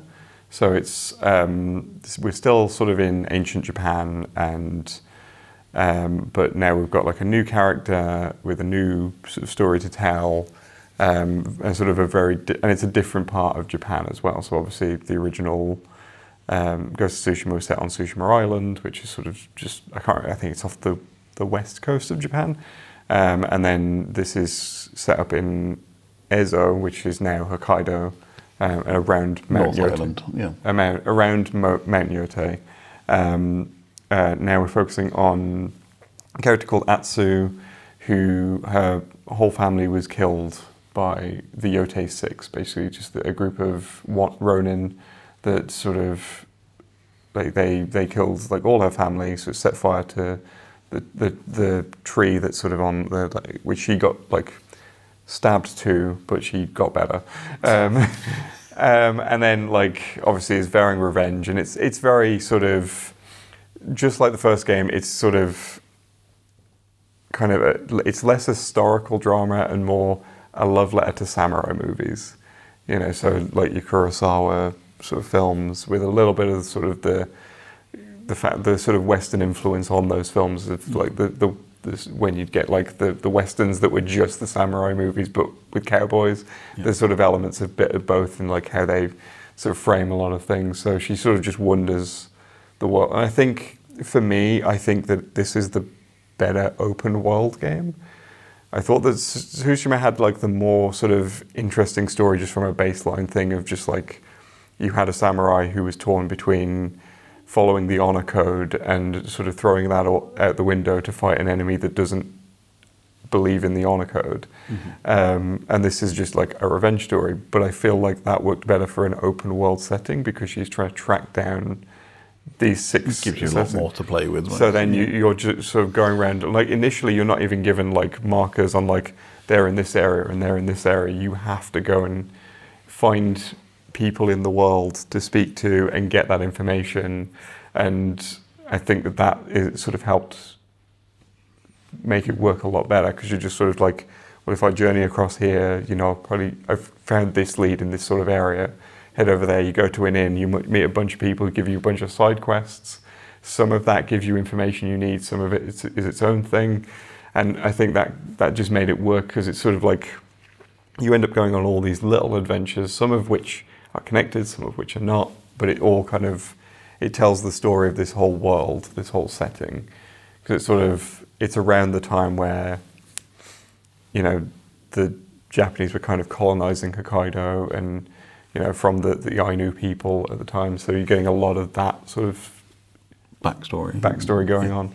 So, and I think the weapon system also worked a lot better this time around, because you get access to different weapon masters, and they've all got their own little side quest story that, you go to like the guy who teaches you how to dual wield katanas, and you go to the guy who teaches you how to use like the pole arm stuff, and it's, and each of them has their own little story, and all of those are their own interesting story in their own right as well. And I think that really worked for me. So awesome. That's on PlayStation 5. It's PS5, yes. I assume possibly a PC release in about 3 or 4 years. Yeah, probably, because I think Tsushima's on there now. So cool, awesome. Keith, how about yourself? I'm going to pick a TV show, which I haven't watched. Zootopia. No, I haven't watched it. Although I do know people who have binged it since it was released on iPlayer, as of recording would have been a couple of weeks ago. Just started its terrestrial transmission on BBC Two, and it's from the genius mind of Mackenzie Crook, which most people will probably remember as Gareth from The Office. He's since gone on to do 2 great shows, one of which was The Detectorists, which everybody should watch, great. And then also did a couple of seasons of a reboot of Wurzel Gummidge, which was brilliant. And now he's got a new show called Small Profits. So I was very confused because I assumed this might have a relationship with the Discworld book, but I'm assuming nothing related completely unrelated, apart from the sense of like it's a bit of a magic realism show. Yeah. So I'm not going to give too much away because I think people need to go into this show quite cold. But it stars Piers Quigley, who was in The Detectorists, has been a bit player in a lot of other comedy shows in the years prior. Also, Michael Palin is in it. They're the kind of main parts. Gareth. Mackenzie Crook is in it as a less major role, but he plays a character more aligned with the Gareth. He plays a Jobsworth boss at a DIY store in which the lead character is working. He was assistant to the regional manager. Yeah. And basically it takes, Michael Palin's character talks about a story of something that's happened in the past, and it's all based around alchemy and things that people do in their sheds and whatever it is. And the lead character's girlfriend had disappeared, and he's trying to find out like what happened. Did she love him? Did she not love him? What's going on with that? And it falls very much into that kind of gentle comedy arena that have drawn people to things like Detectorists, Wurzel Gummidge, Gone Fishing with Mortimer and Paul Whitehouse and stuff. So if you kind of want a kind of beautiful story with wonderful characters that are very humanistic and has a real kind of positive, hopeful message, this is the kind of TV show that you want. Mackenzie Crook has gone on record of saying that he's wanted to steer away from what he considers to be the slightly more cruel comedy that people like Ricky Gervais has kind of pushed into, and he's very much into this kind of like very gentle, hopeful, loving characters, real kind of things that like people can connect with. And it's been in production for a while. I knew about it last year, so I've been looking forward to this series for quite a long time. I'm going to do it week by week on BBC Two, and just take my time because I want to digest it and have it, rather than these people that have just binged all 6 episodes in a day.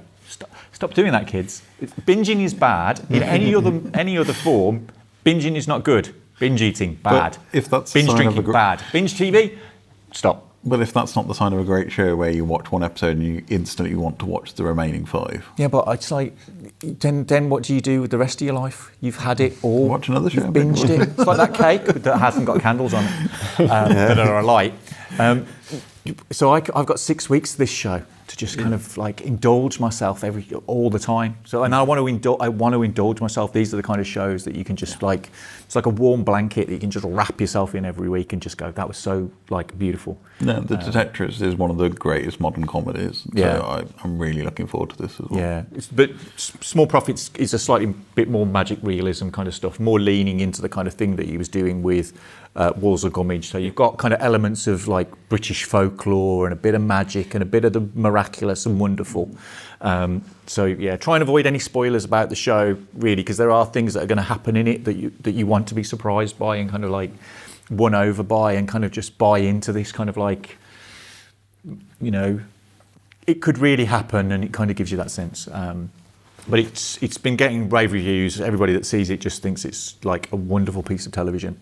And if you like The Detectorist, you liked Wurzel Gummidge, you have a sense of kind of like that gentle comedy, you like that kind of thing, I'd highly recommend you get eyeballs on Small Profits, which will be on BBC Two. I think it's Monday nights if you want to watch it live on transmission, but it's all available on BBC iPlayer right now if you want to catch it.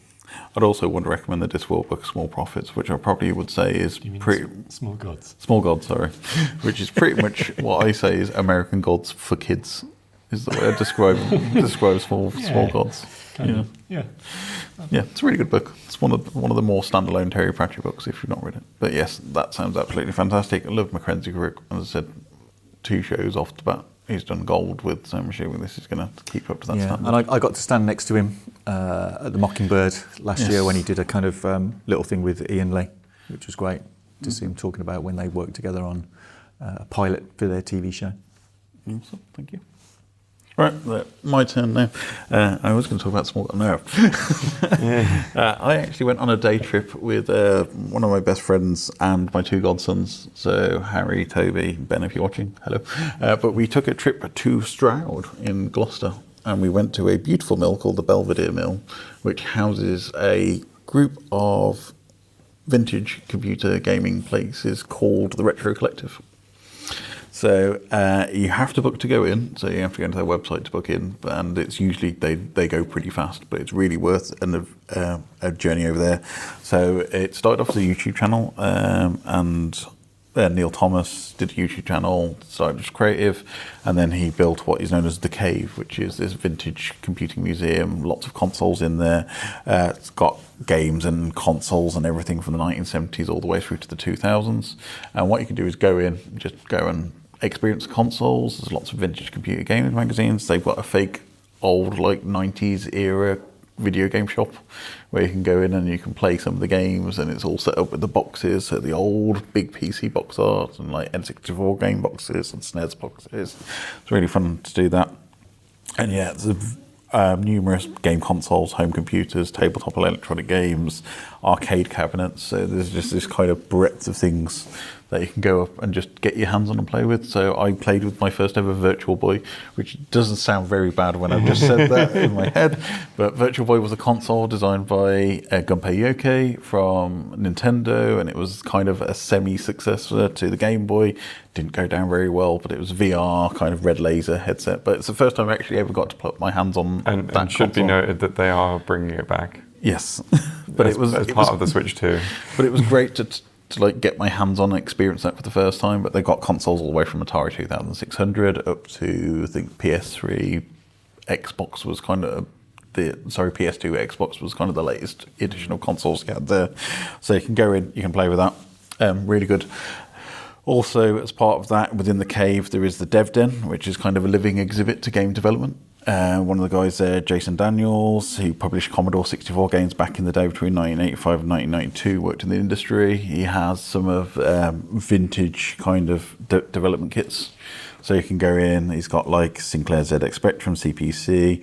He's got some Nintendo, Sega, Sony dev consoles. So if you've never seen some dev consoles, and they look completely different from the normal console usually, but you can go in and you can see them, and he'll talk about how they worked, how they use the systems. So he's a really interesting chap. There's the actual original boombox from which all the worm sound effects was recorded on there. So if you want a bit of British gaming history, worth going to there. So that's the kind of morning session we did that, and then took a lunch break, and then downstairs they have their arcade archive, which is another element of the building, and they have some it's purely just video arcade games. That's from the 70s, 80s, 90s. So they have like Star Wars Arcade, Missile Command, Track and Field, Super Hang-On, Outrun. So some of the massive console games. Sorry.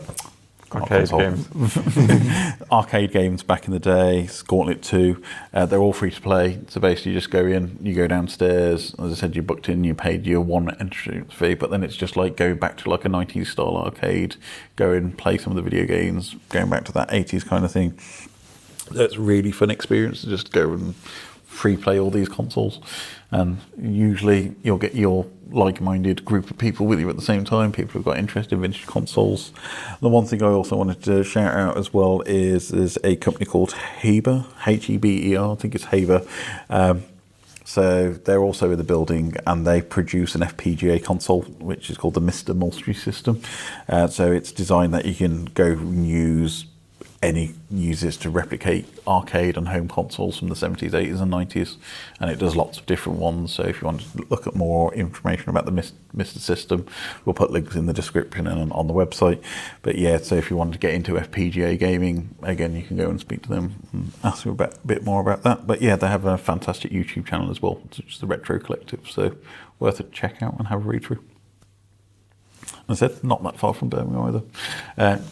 Wouldn't say it's the easiest to get to by public transport, but it's in Stroud, so if you can get to Stroud, it's pretty straightforward to get there.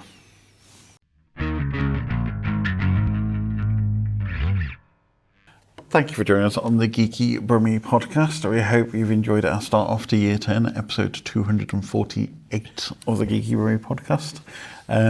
Don't forget you can find us online at geekybrummie.com, on all social media at Geeky Brummie. And we're going to have a bit of cake, and we'll introduce ourselves and where you can find us online. So we'll start off with Sam. Sam, where can we find you online? You can find me on Blue Sky, Instagram and X, all at SDEdwards89. And also on the Geeky Brummie website every Thursday, where I do a film roundup of everything that's coming to the cinema that weekend. Oh, thank you. Leigh, how about yourself? You can find me on Blue Sky at Bob the Pet Ferret. You can also find me on YouTube at Bob the Pet Ferret when I eventually put out more videos. You can also just find me, I'm a freelance writer, and so my work can be found across the internet on various different gaming sites. And you can find me on geekybrummie.com doing the games roundup every Friday. What? Sorry, I'm just cutting the cake. Just distracted. Keith, where can we find you on? You can find me on Blue Sky and Instagram as Hard Rock Hotel, and then on the Geeky Brummie website on Wednesdays, where I kind of highlight the comics that I think are worth your attention, that come out on that day. Yes, awesome, thank you.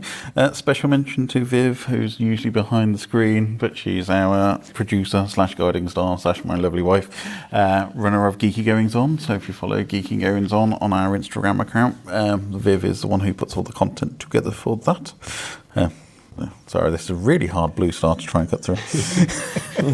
And you can find... It makes for great audio. And you can find us, as we said, on Geeky Brummie at Geeky Brummie on Instagram, Twitter, Facebook. I refuse to call it X.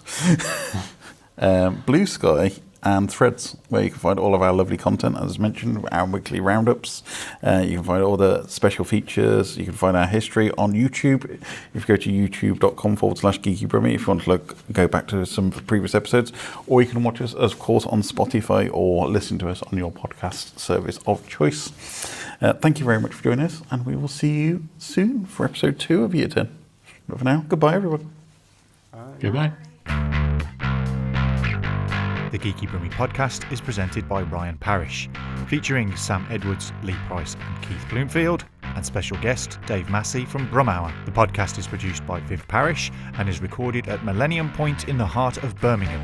You can follow us on all of the social medias at Geeky Brummie, and you can support the show by visiting ko-fi.com/Geeky Brummie. This was a Geeky Brummie production, and until next time, ta-ra a bit.